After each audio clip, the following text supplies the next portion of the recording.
Elliott Wave sepertinya selesai lebih cepat. Dengan demikian, wave kelima tertahan di level 2009 alias 209 yang sempat dicapai 2 hari yang lalu. Nah, sementara untuk kali ini, saya rasa kita saatnya untuk melakukan atau terjadinya koreksi dari wave A, B, C. Namun setelah itu, tentunya fokusnya akan beralih. Bukan hanya kepada suku bunga, melainkan kepada Powell, dan nasib emas akan ditentukan dari pernyataan Powell tersebut. Dan kalau penekanannya adalah terkait dengan kebijakan berikutnya akan bergantung kepada data, maka langsung fokusnya adalah data NFP di hari Jumat. Nah, kita akan lihat apakah dolar akan terus-terusan mengalami kenaikan sampai akhir pekan, dan itu berarti masalah untuk semua market, yaitu termasuk salah satunya adalah untuk emas. Kita cek berikut ini. Ya, kita awali terlebih dulu dari grafik US Treasury Yield yang ternyata terpantul persis dengan apa yang kita khawatirkan atau yang kita bahas kemarin, teman-teman. Ya, tentunya ini adalah kekuatan dari trendline biru, lagi-lagi trendline biru. Dan ini berarti juga kita akan melihatnya sebagai demikian. Posisinya adalah triangle.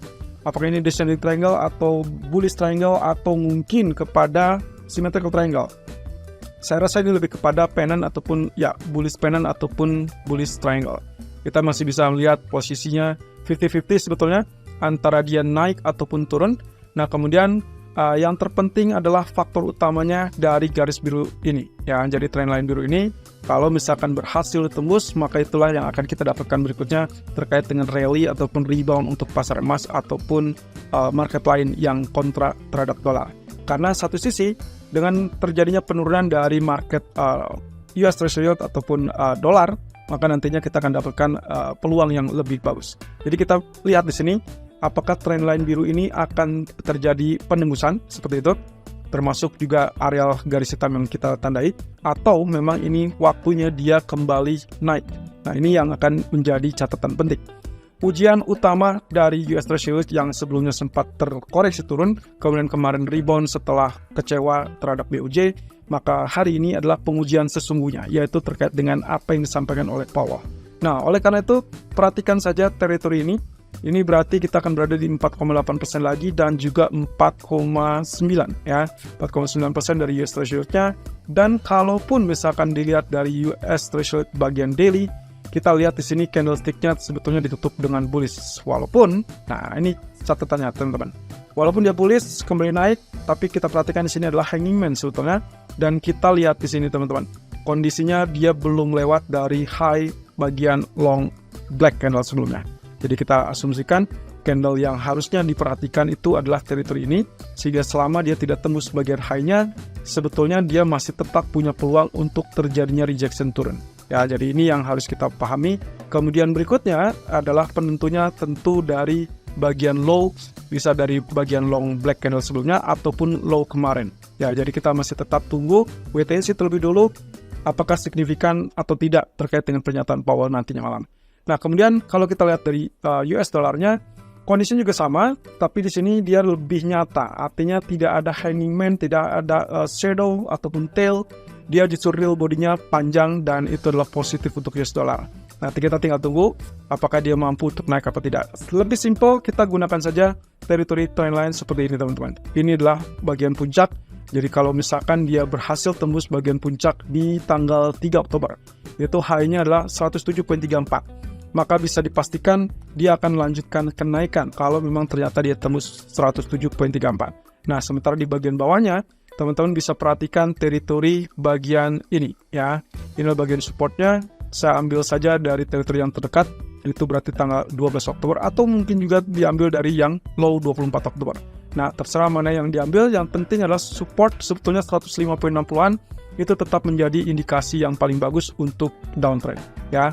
Dan artinya lagi, selama dia tidak tembus di bawah 105.60, dia masih tetap, kurang lebih dia masih berpotensi untuk mulai kenaikan. Jadi, artinya kalau kita rangkai secara keseluruhan, kemungkinan ini adalah uptrend-nya, kemudian ini adalah konsolidasinya, maka yang kita akan harapkan di sini, apakah dia akan terjadi penurunan seperti itu, atau justru timing to go up again, ya.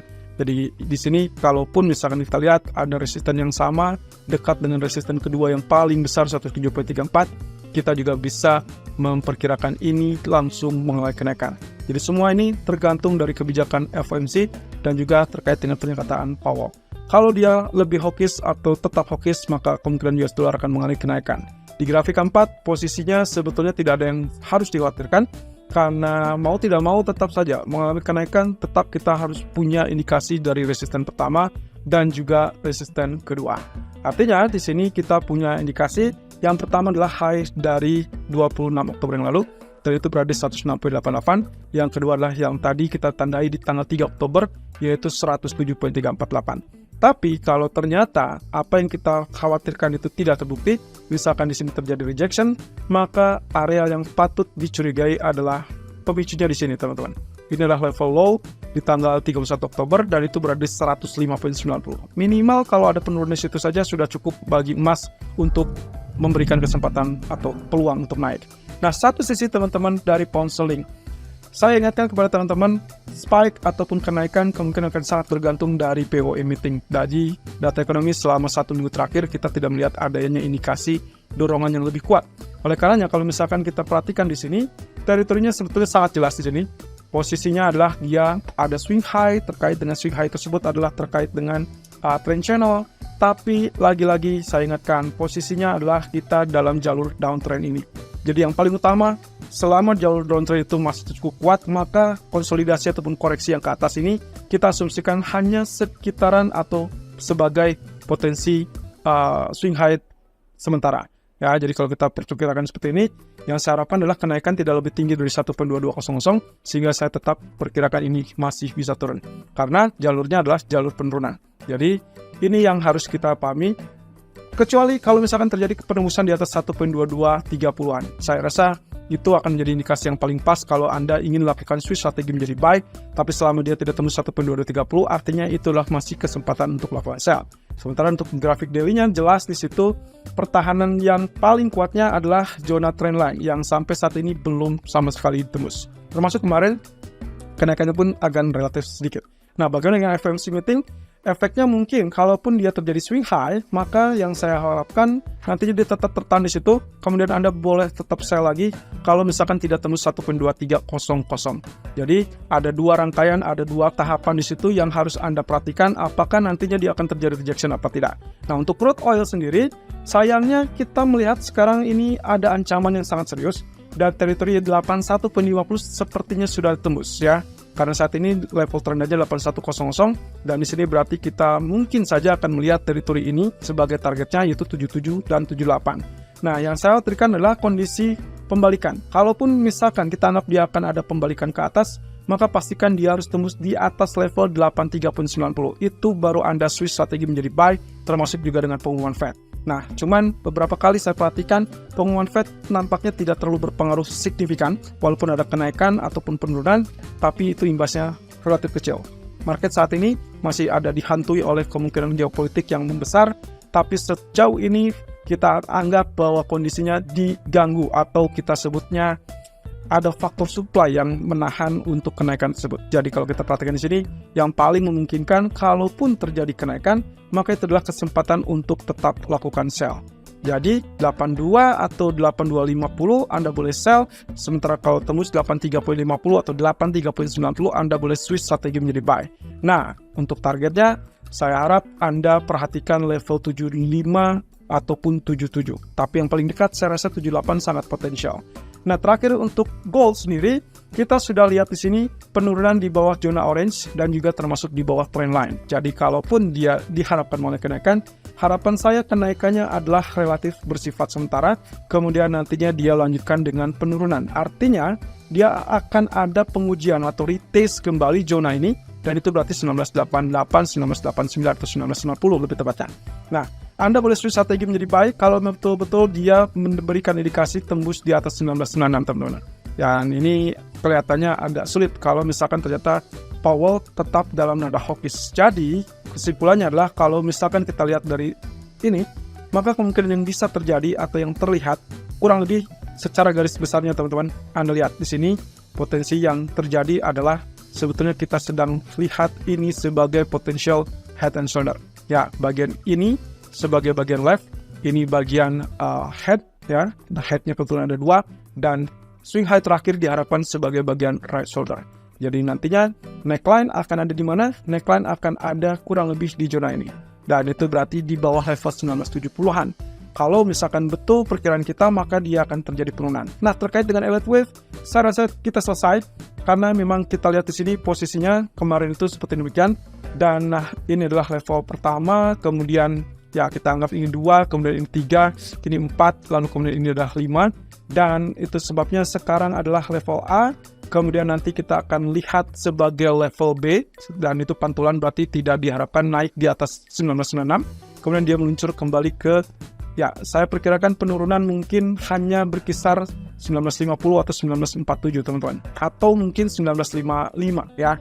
Dan itu berarti tanda-tanda bahwa ini B, kemudian nantinya akan terakhir adalah wave C. Ini dengan asumsi begini teman-teman, kalau ternyata data ekonomi nanti malam relatif lebih lemah, lebih smooth, maka kemungkinan itu akan memberikan efek spike, kenaikan, sampai menjelang mungkin FOMC meeting, atau bahkan pendorongan itu dikaitkan dengan suku bunga yang dipertahankan, solusi dengan ekspektasi.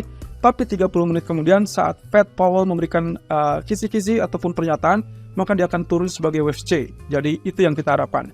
Nah, selepas itu jangan langsung tetap sell, karena kita tetap akan memberikan proporsi itu langsung fokus dengan hari Jumat, yaitu non-farm payroll.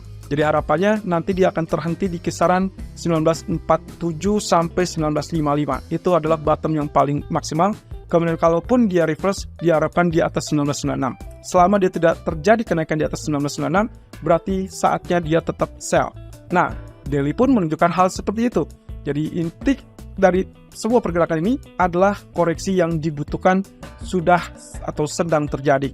Nah, nantinya baru kita akan perkirakan kemungkinan berikutnya adalah level up, kemudian koreksi, kemudian up again. Ya, itu pun dengan kondisi di mana kalau ternyata Fed hanya menyisakan satu kali kenaikan, saya rasa tidak akan ada bedanya antara dia naikkan bulan November atau dinaikkan di bulan Desember. Pada intinya adalah apakah dia akan tembus 1996 atau dia akan tembus di bawah 1960. Kalaupun misalkan 1960 itu terjadi, saya rasa demand yang cukup bagus akan muncul di kisaran 48 sampai 55.